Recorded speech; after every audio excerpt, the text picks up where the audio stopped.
नमस्कार मित्रांनो, आजच्या प्रमुख वर्तमानपत्राच्या प्रमुख मराठी बातम्या.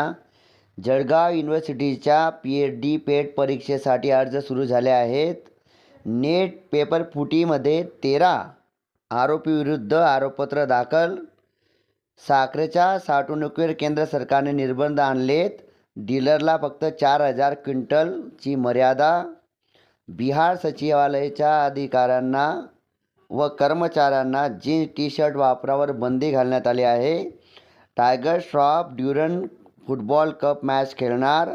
1 ऑगस्टपासून स्पीड पोस्टच्या नवीन दर लागू होतील. अहमदाबाद विमान अपघाताचा तपास अहवाल ऑक्टोबरमध्ये येणार. पेटीएम पेमेंट्स बँक अखेर बंद. दिल्ली उच्च न्यायालयाचा निर्णय. सोनी मराठीवर लवकरच कोण होणार करोडपतीचा नवा पर्व नवीन भाग येणार. फिरकीपटू सारांशला कसोटीमध्ये पदार्पण करण्याची संधी मिळाली. लॉच्या विद्यार्थ्यांना आता महाविद्यालय बदलाची संधी मिळणार. बँकिंग व सिलेंडर बाबतीत 1 ऑगस्टपासून नवीन नियम येणार.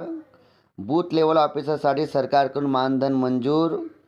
मानसी कुलकर्णीची लेख चित्रपटांमध्ये प्रवेश करणार.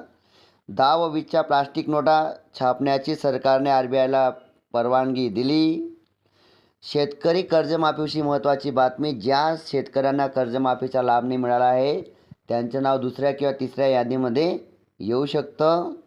गणेश उत्सवमध्ये मध्य रेल्वे कोकणसाठी 246 विशेष गाड्या सुरू करणार.